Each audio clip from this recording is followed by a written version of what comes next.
Hello et bienvenue dans une nouvelle vidéo. Aujourd'hui, on se retrouve pour notre Will I Buy It hebdomadaire.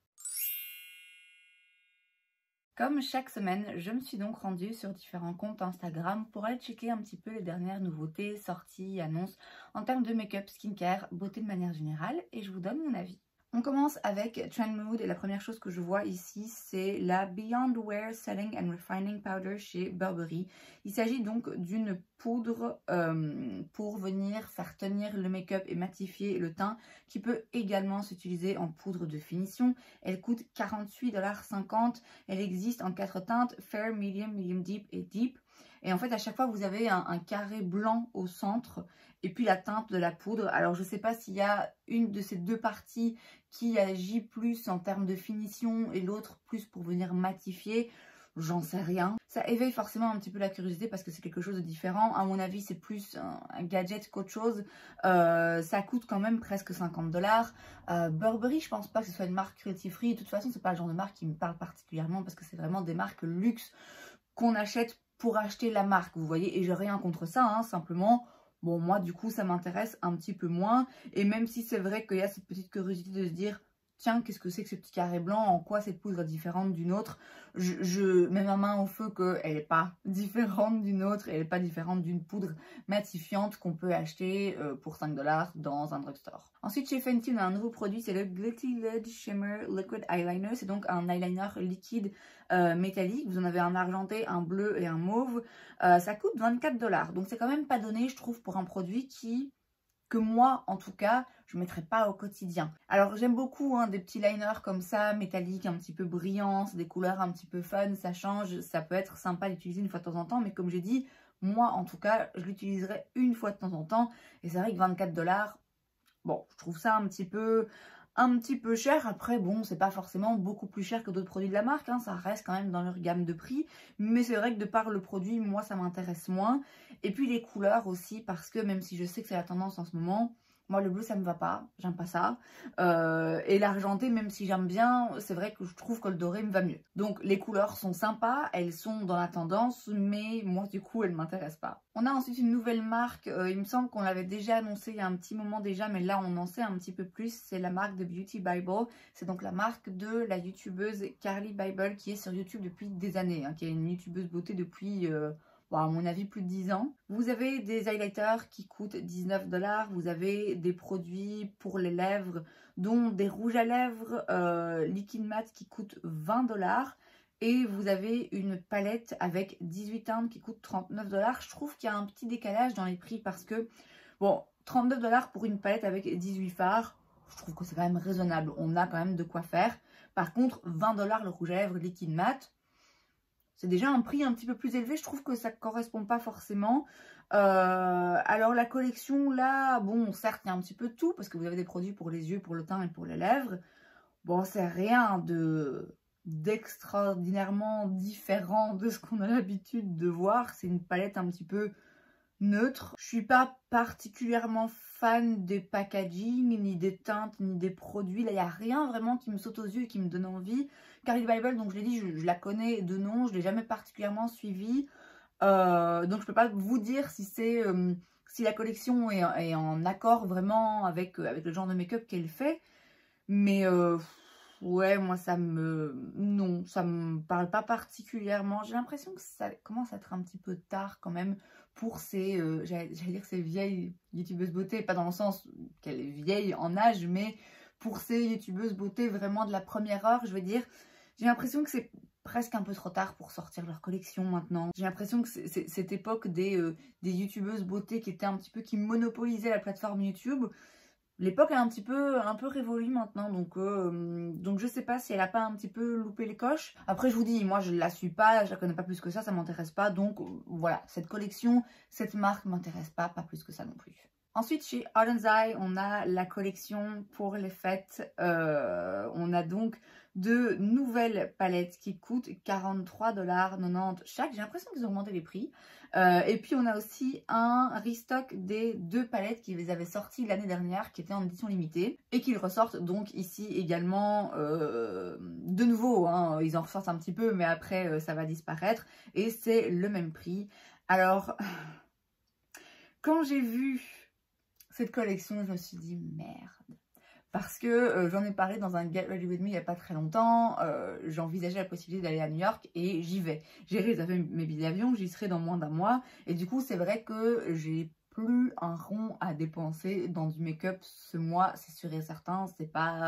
C'est clairement pas la priorité en ce moment. Je savais hein, qu'en choisissant mon voyage, je renonçais à d'autres choses, notamment à pouvoir acheter l'une ou l'autre collection de fêtes. Et c'est vrai que du coup quand j'ai vu une palette en particulier, je vous mets la photo juste là, je me suis dit mince cette palette je l'aime bien, c'est une palette de Noël hein, parce que bon on a un petit peu de nude, on a du vert, on a du rouge, voilà, c'est Noël, mais c'est ce que je veux moi à Noël, c'est le genre de palette qui m'intéresse.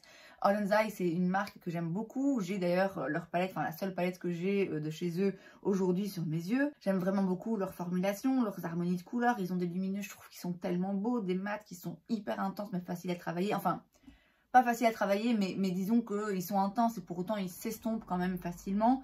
Donc voilà, j'ai vu une des nouvelles palettes là pour la collection de cette année et je me suis dit mince, je l'aurais bien prise.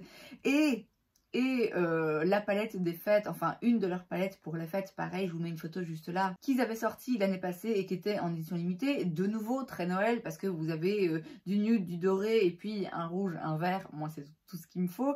Cette palette, elle m'avait beaucoup fait envie l'année passée, je ne l'avais pas achetée. Et quand j'ai vu qu'ils la ressortaient là, de nouveau en petite quantité en édition limitée, je me suis dit, merde, je vais encore la louper. Donc voilà, franchement, si j'avais pu, je pense que j'aurais pris 2 de ces palettes. Très franchement, parce que les harmonies de couleurs me parlent. Tout aussi bien dans l'harmonie de couleurs que dans le packaging fait très Noël et moi j'aime beaucoup ça et ça fait un moment que je me dis que je voudrais acheter d'autres palettes de la marque parce que c'est vraiment une formulation que j'apprécie. Donc voilà, c'est dommage, mais écoutez, il faut faire des choix dans la vie, donc ces palettes ce sera pas pour moi, pas cette année en tout cas. Ensuite chez Pat McGrath on a un nouveau produit, c'est un petit kit avec 2 produits en réalité, c'est le Dark Star Labs Volume 4. Vous avez donc à l'intérieur un fard à paupières bleu et une espèce de gelée de gloss pour les paupières bleues également. Je vois pas le prix mais j'ai en tête que c'est pas forcément donné ces petits kits. Elle avait déjà sorti des trucs un petit peu similaires dans d'autres couleurs il me semble. Mais il y a un moment déjà, là on est sur du bleu, hein, encore et toujours. Et donc encore et toujours, je vais devoir me répéter, je n'aime pas le bleu sur mes yeux, ça ne me va pas. Globalement, même si parfois je trouve ça joli, je trouve pas que ce soit une couleur qui soit forcément toujours flatteuse pour beaucoup de monde. Après, ce bleu en particulier, il est joli. Effectivement, on le voit, c'est une très jolie couleur, c'est un bleu très vif. Maintenant, concrètement, voilà, je trouve pas que ce soit forcément des teintes très faciles à porter. Et moi, en tout cas, je sais que j'ai pas envie de les porter. Bon, écoutez, on va rester dans le thème puisque on a la nouvelle palette de chez Cosmic Brushes, c'est la Winter Wonderland. Bon, de nouveau, c'est très joli. Visuellement, c'est très beau. Il y a des fards ici, je vois, avec plein de paillettes, plein de reflets multichromes. La marque Cosmic Brushes a fait sensation il y a... plus d'un an maintenant, je crois que c'est il y a 1 an et demi qu'ils avaient sorti leur palette Serenity que j'ai d'ailleurs et que je trouve absolument splendide. Et depuis c'est vrai qu'ils sortent de très jolies palettes, ils en sortent rarement, mais quand il y en a une qui sort, elle est vraiment très belle, très bien faite et elle attire le regard. Et là comme ça quand je la vois, je la trouve très jolie.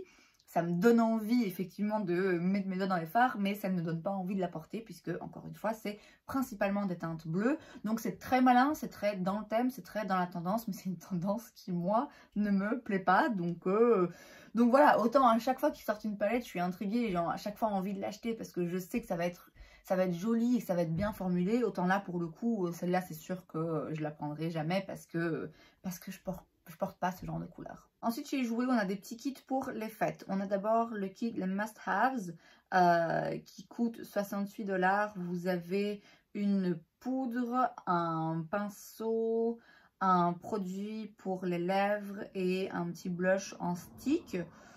Ça ne m'intéresse pas. Et puis, vous avez aussi un petit kit qui s'appelle Bonne Fête, où vous avez 3 Tinted Lip Oil. Ça coûte 34 $ et ça ne m'intéresse pas non plus. Pour la simple et bonne raison déjà que les huiles comme ça à lèvres teintées, Très franchement, on voit là les 3 couleurs, ça va être quasiment la même chose. Donc ces kits ne me parlent pas particulièrement et je vais bien avouer que la marque Jouer de manière générale, je l'ai un petit peu perdu de vue. Pourtant, il y a eu des produits dans la marque que j'aimais vraiment beaucoup, que j'ai encore et que j'aime toujours beaucoup.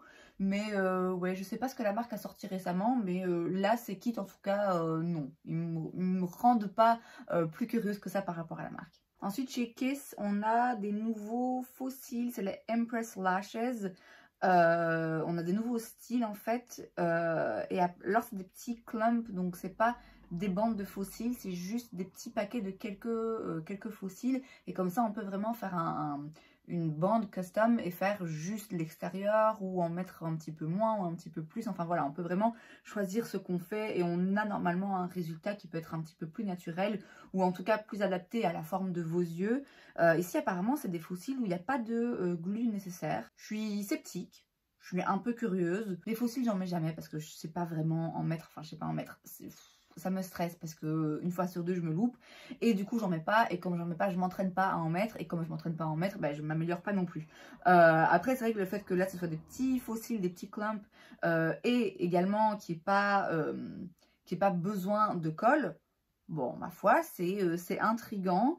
Si je les vois, pourquoi pas les essayer, mais vraiment plus par curiosité que par réelle envie d'utiliser ce genre de produit. On passe ensuite sur la page de Point Click Vibes et la première chose que je vois c'est le Barbie Kit 3.0 chez Jones Road. Donc Jones Road c'est la marque de Bobbi Brown. Bobbi Brown c'est une make-up artiste qui avait créé il y a des années la marque Bobbi Brown, qui a, je pense, revendu ses parts, ou en tout cas n'avait plus forcément le contrôle ou la direction de la marque, enfin voilà, et qui donc a créé, il y a quand même déjà un petit moment maintenant, la marque Jones Road, qui a sorti quelques produits qui ont fait pas mal parler d'eux, qui moi m'ont jamais intéressé particulièrement.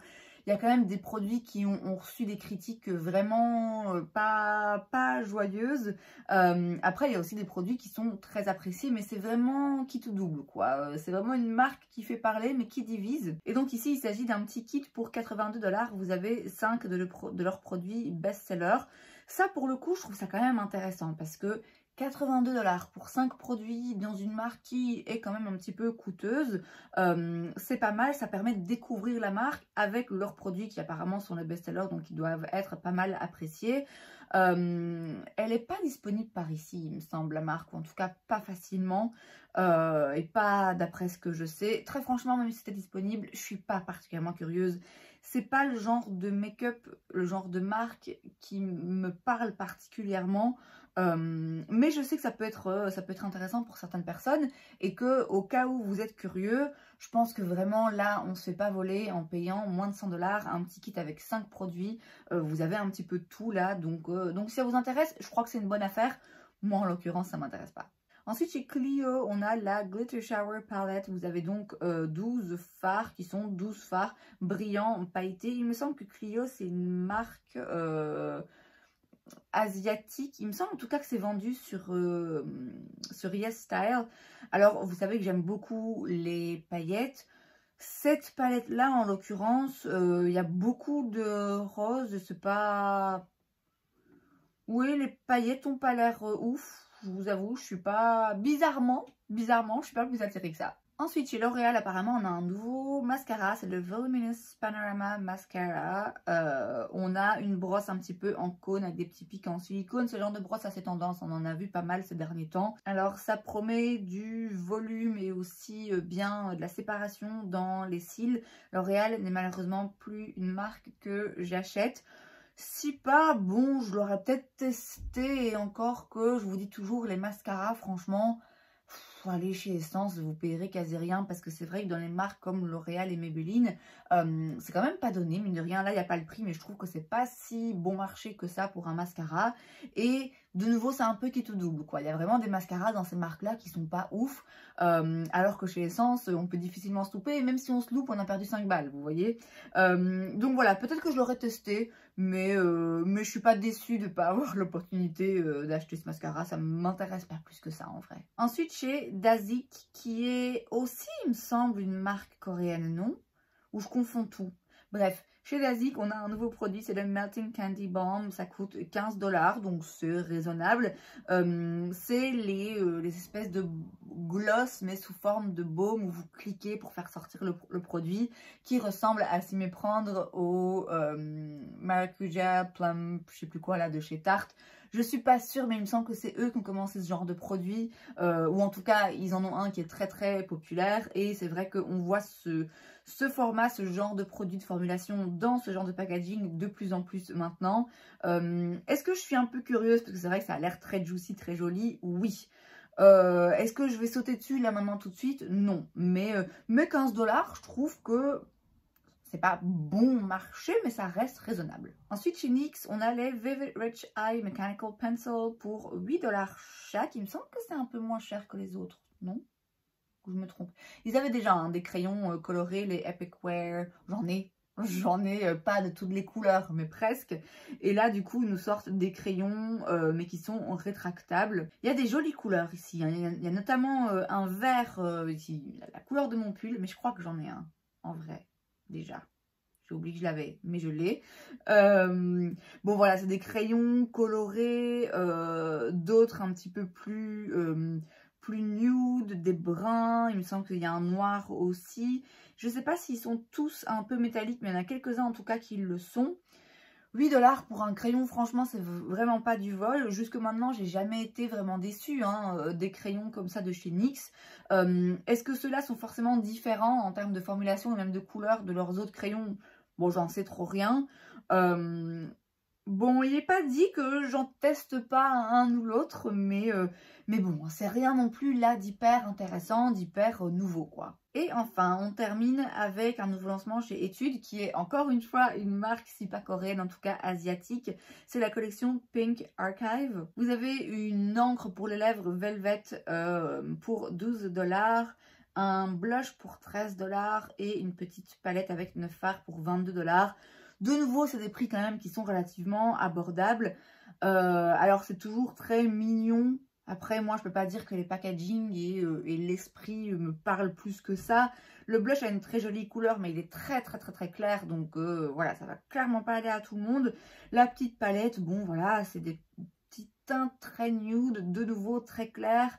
Ouais, c'est rien de très spécial à mes yeux. Donc, ça va pas m'intéresser plus que ça. Et c'est donc tout pour cette vidéo, j'espère que ça vous a plu. Si c'est le cas, n'hésitez pas à laisser un like. Vous pouvez aussi vous abonner à ma chaîne parce que c'est gratuit, donc pourquoi pas. Et moi, je vous vois la prochaine fois. Bye!